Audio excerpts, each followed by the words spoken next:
I'm pretty sure I've seen all of your faces before, but in case you forgot, I'm Dr. Kasim. It's lovely to see you all again. And today's topic, I'm actually just going to start sharing my screen so long, is on post-exposure prophylaxis. Daniel, I think it's telling me only the host can share the screen. So if we can just...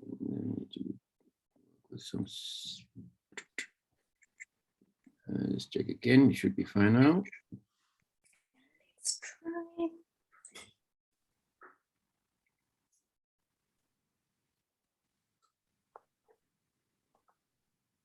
Yeah. Okay, great stuff. I should be able to see the screen now. Yeah. So like I said, today's topic is on post-exposure prophylaxis, something that comes through quite frequently via the UDoc platform. I just wanted to go through some of the things. Sometimes a UDoc consultation with the doctor itself is quite brief, but sisters spend a lot of time with the patient and they do a lot of the counseling and the talking to before and after the consultation with the doctor. So they're basically the primary counselor or caregiver in this situation. And I just wanted to go through some of the basic things or topics that need to be covered when dealing with a patient that's coming in to ask for PEP, so that everyone is on the same page basically when the doctor sends through the prescription and nothing is forgotten, or that the doctor's instructions are just a little bit more clear or understood, so that everyone is on the same page. So first I wanted to go through who actually qualifies for PEP. I don't know if any of you have actually been on PEP. I was on it once many years ago when I was an intern, and it was the most horrible experience of my life. So if you don't need to be on PEP, please don't be on PEP. It really is not a fun time in your life. I mean, it's 28 days of tablets that you have to remember to take every single day. More often than not, it's more than one tablet. So it's quite a concoction that you're taking. And there's all sorts of things that go wrong. I mean, you end up with nausea, with diarrhea, with yellowing of the eyes, with a jaundice. There's a whole host of things that can go wrong. So just to quickly run through who actually does qualify for it. So it can be broken down into the following categories. And that is usually those that have come into contact with bodily fluid through sexual contact. And this is usually unprotected sex, or they'll say that the condom burst or something like that, and then also rape. In these cases, please make sure that they are actually unaware of the partner's status. So it's not an HIV negative person that they've come into contact with, or that the person they've come into contact with is actually known to be HIV positive. Then there's also contact with blood and bodily products through occupational exposure. So those would be the needle stick and the trauma or accident or splashes that happen in clinic setting with the doctors or the nurses themselves. Then there can also be assault or trauma cases that present with human bites. So in this case, same as with splashes, the risk is a little bit lower. But because of the bodily fluid and contact, we do actually need to provide some kind of prophylaxis. Then you also get the IV drug users who are obviously sharing needles. So like I said prior, please make sure that it's actually an unknown status of the person that they've come into contact with, or that the person they've come into contact with is actually HIV negative, because it would defeat the purpose to put them on prophylaxis if they have come into contact with someone who is HIV negative. And then if they present to you in an assault or trauma case and they've got an open wound, or it was a sharps exposure and the wound is like bleeding, or then please rinse thoroughly with soap and water before you get into consultation with the doctor to start PEP. So I think we've ran through this. Then when the patient presents themselves, you need to ask when last they've had their HIV test. Are they actually HIV positive? If they're known HIV positive, then all you do is you give them some counseling, you ensure that they are on ARVs, that they are compliant, and you follow routine HIV care. All other patients who are negative or unknown, what you do is you give the PEP first dose, then you counsel very well, and you consent to HIV testing, and you test them on site. So you can do a rapid HIV test. Usually we do 2 of them just to make sure.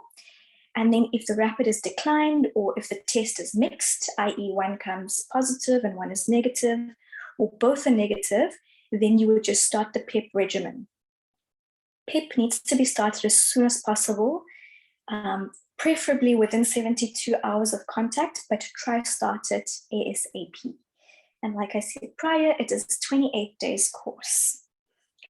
So the regimens, this is usually decided by the doctor that you're consulting with. So by this point, after you've counseled, you've tested, you've ensured it was adequate exposure, you've asked a little bit of general medical history, you would probably have contacted one of the doctors via the platform, and this is for the script for PEP. The doctor would then ideally decide which regimen they prefer to use. I know most of us like to use the tenofovir entrectinib combination, and that's usually the Truvadas.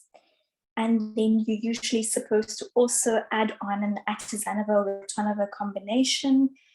Sometimes, I don't know if it's just me or all of the doctors, but sometimes I don't actually add that bit on. I know the guidelines did change in 2016 and you are supposed to give both, but barring circumstances and if the patient is actually going to be compliant and the type of exposure, it would depend what kind of prescription the doctor would write up for them.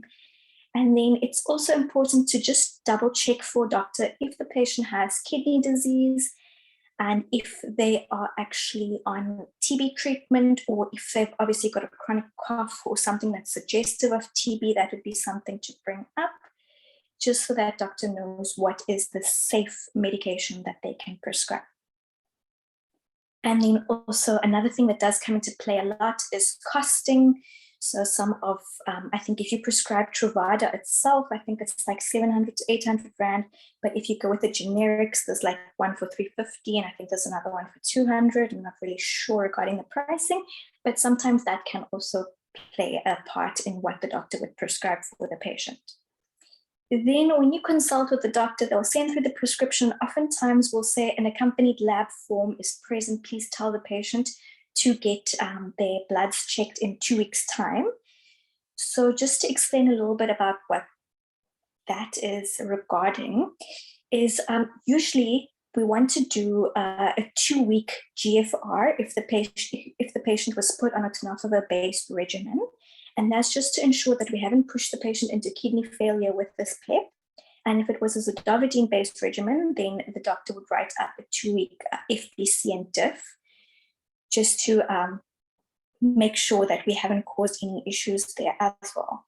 And then there's also usually an attached HIV ELISA unless they are known positive.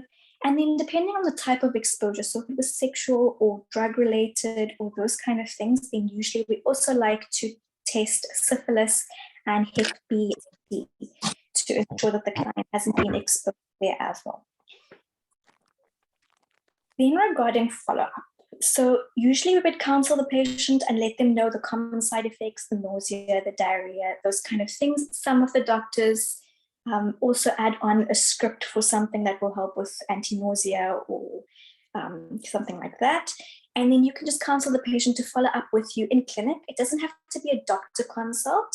It's only if they're actually really struggling on the PEP regimen, or if you're not sure about something, that you can consult with the doctor, but you can tell them to just pop back in within 3 days just to let you know how it's going. Then in 2 weeks' time, I did say that they usually go to the lab to get those formal bloods drawn just to check their kidneys and liver functions, sometimes the FBC and DIF as well.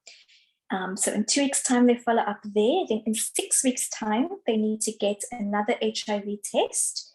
And that would be 6 weeks. So it would be 2 weeks after the PEP regimen has actually ended now.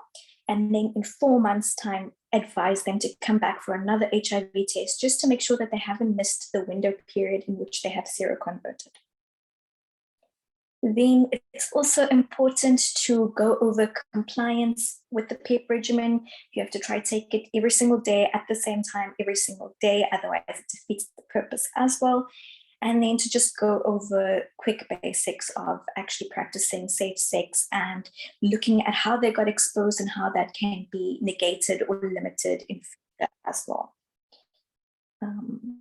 Then if it is a case of rape or there was actually sexual contact, it's quite a nice time to actually go through contraceptive management at this moment in time.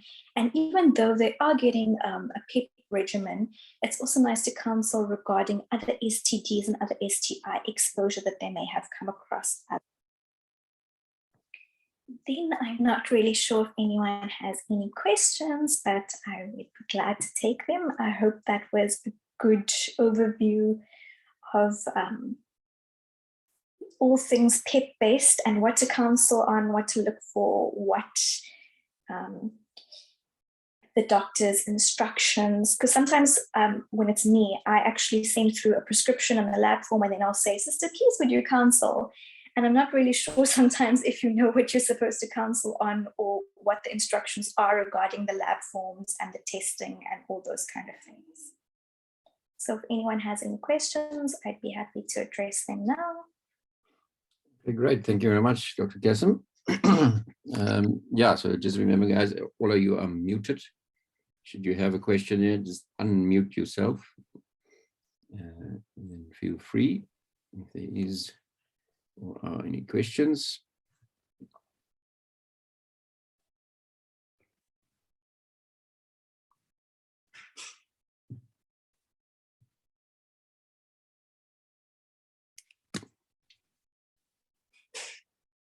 And then, yeah, you should have these recordings of these sessions. We should have that ready within the week. Morning. Morning, sister. Yes, sir. I would like to know, doctor, what is the difference between PEP and PrEP? Okay, so PEP means you've already been exposed. So it's usually within 72 hours of exposure. But PrEP means you already know that your partner is HIV positive. And it's something that you would take before you expose yourself. So if you're in a relationship, a sexual relationship with someone who's known HIV positive, hopefully you would be using condoms and that kind of barrier protection beforehand. But then some partners decide maybe they're married or they're in a committed relationship and they decide they'd like to ditch that kind of protection. Maybe they want to have a baby or conceive, or it's just something they've decided on in their relationship. Then you would be put onto a PrEP regimen. It usually is the same kind of medication, but it is tablets that you would get before exposing yourself. So you basically started a prophylactic ARV before exposure to the HIV. Oh, thank you. No problem.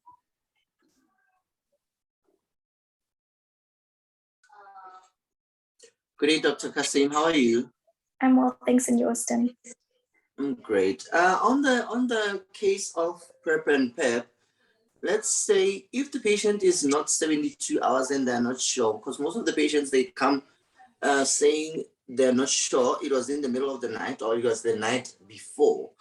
So do we still continue with the PEP or do we just put the patient on PrEP and hopefully advise them to do a and give them STI management, or we just give them the PEP only? Let's just say the problem. So in that case, usually, look, 72 hours is like 2-3 days. So I would usually just give them PEP because it's highly unlikely that they've waited more than 3 days to present.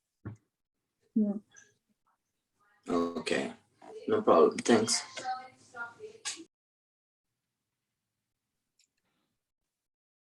I think he's cut off there. He muted himself, so that's all good. Any other questions, guys?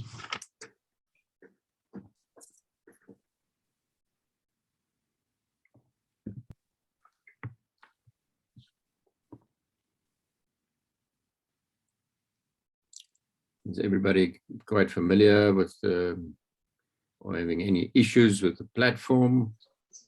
Good morning. Good morning, sister.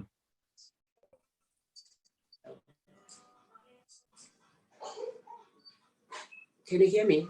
Yes, sister. Yes. Okay, Dr. Kassem, I just want to find out regarding the blood results, because we know most of the clients that we see, they don't have medical aid. Will it not take too long because they'll have to go to the state hospital for their blood testing? Will it not be too long? And what I want to know also, do we send the results when they came back, even if it's after 3 weeks, do we still send the results through to you, or what do we do with the results? Look, technically, we are actually monitoring the HIV and the seroconversion through a rapid test that can be done in clinic. I mean, sometimes we do write the formal HIV ELISA, but that's not really necessary, especially if they are struggling to get access to a lab or to draw formal bloods. So basically, the lab form that accompanies is just to check that the PEP isn't pushing them into any kind of renal failure or causing kidney problems, or it does actually cause bone marrow suppression in the zidovudine-based regimen. That's why we were doing the FBC and the DIF. So it's just to basically check for side effects that we may be causing through the PEP regimen. But if the patient is tolerating and they're not actually having any issues, then it's not really something that's urgent, or if they struggled to get to a lab and never got down to doing those bloods, it's not really something that would cause a major issue down the line. I mean, they would have picked up with other symptoms. If they were being pushed into kidney failure, they would have already presented with edema and those kind of things. So you would have noticed a side effect already or some kind of issue already. But we send the blood results through to you because you are the one who requested the bloods. Okay. All right. It would be good to send it through. Then at least we know that people are following up, because of all the PEP regimens that I've written up, I haven't actually really gotten anyone coming back. So sometimes I don't know how good compliance is or follow-up is. I could just hope and pray that at least they are following up with those rapid HIV tests. I mean, that would be the basis of what their complaint was about and how we were trying to help them. Thank you so much, Doctor. Thank you, sister.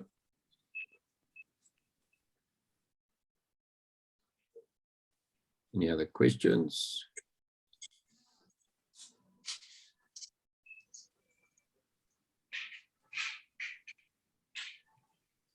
Okay. See, there's a hand up here. Lubelo, you're welcome to unmute yourself. Hi, good morning. Sister Melanie speaking. I don't know, that's a different name there. Okay. Okay. So the question that I have is, well, where I used to work before, I was told that PEP takes 7 days to work. But now, the previous gentleman that asked the question about the patient is unsure whether it's 72 hours or not, then you give PEP and not, you give PrEP and not PEP. I'm just a bit confused with that, so I don't know. Yeah. And PEP would be for 2 different indications. So with post-exposure prophylaxis, we're hoping that it's a once-off accident. And pre-exposure means they're going to have a continual ongoing sexual relationship with that person who's known positive. Yeah. Basically, the pills that you're giving are the same, because it would also be a Truvada-based regimen. It's just a follow-up, and so in case of PEP, it would only be for 28 days, because we're hoping it was a once-off exposure that we're now helping them through. With PrEP, it would be ongoing, that they are taking those pills while the relationship is carrying on. And it would be a little bit more monitoring as well, because the exposure is multiple times. Okay. So it would depend on the patient's circumstances as to whether it's PrEP or PEP. And then it would just be the follow-up that would be different, if you understand it. Yeah, I understand now. Thank you. Thank you, sister. Doctor.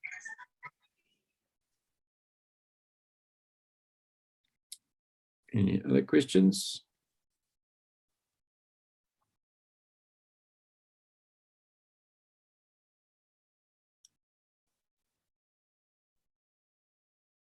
So feel free to unmute yourself. So should you have any other questions? Oh yeah, Austin. Dr. Kasim, sorry for the last time there. With the PEP, is it advisable for the patient to continue having sex with the same partner? Let's say maybe it's a relationship and it's a new relationship, and we just initiated the patient on the Truvada regimen.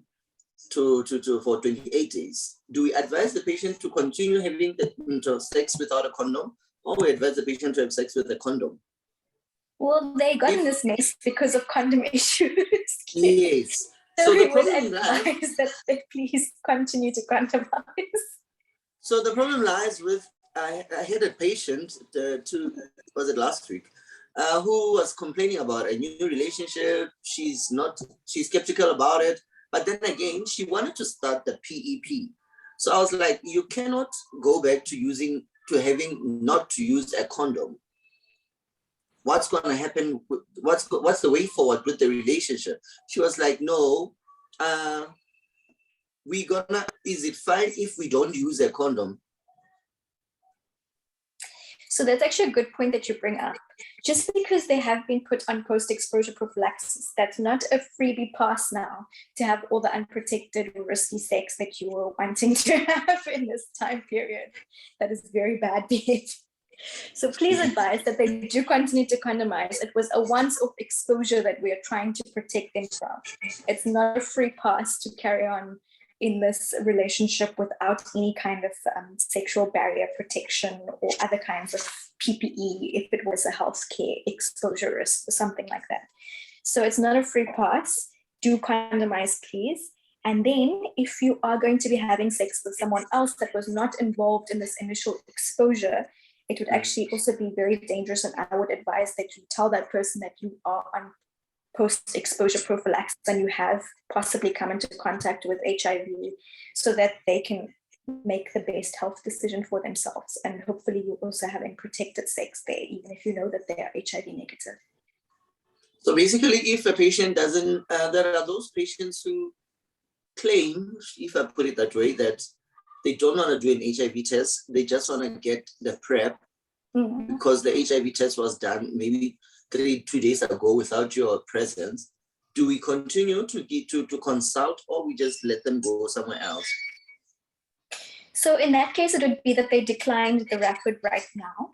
I would still issue them with post-exposure prophylaxis and let them follow up the 28 days. But yeah, it would be best that they actually consent to be tested on site so that we know the baseline that we're starting with. Okay, thank you so much.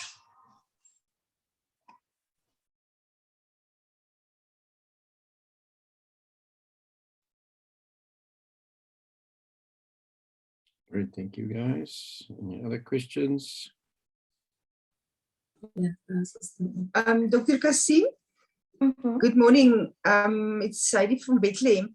We just want to ask 2 questions. One of it, if a client comes, because some of our clients only comes back after 10 days and say, listen, but my partner told me now he's positive, can we still give PEP?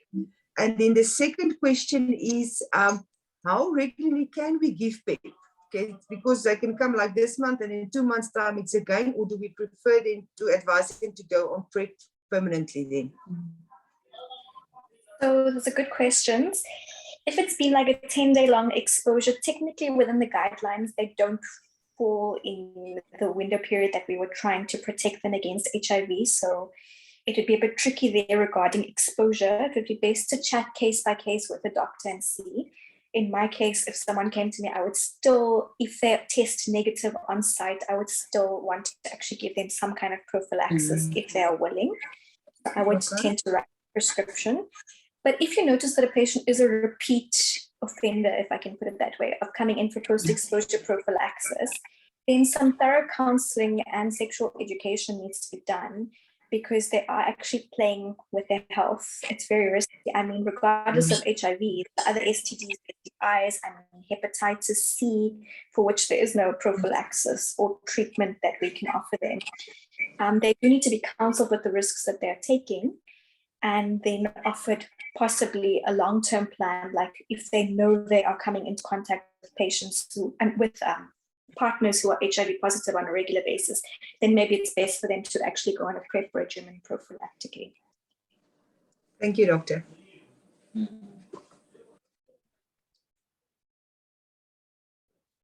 Last one, Dr. Kassim. With the PEP, I forgot. Sorry about that.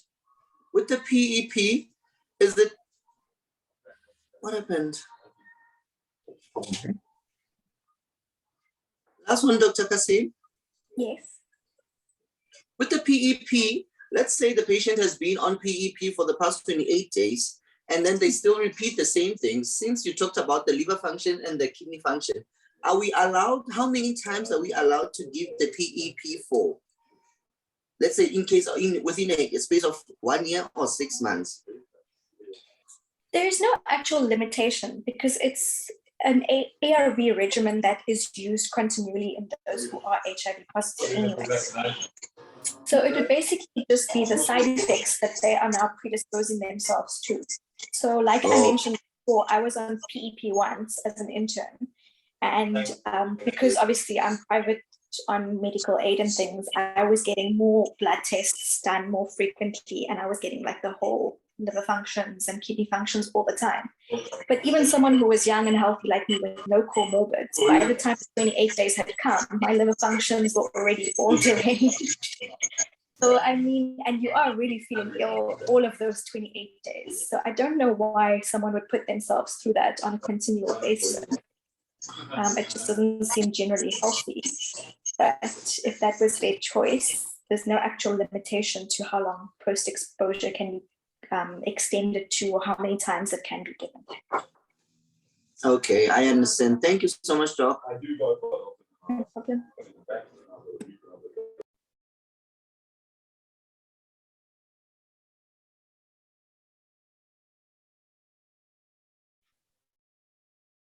Okay, thank you very much, guys. Any other questions?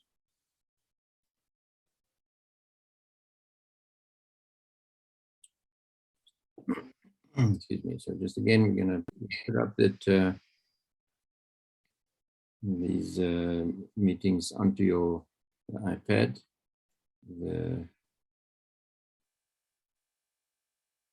The sessions, you can go back and have a look at it again.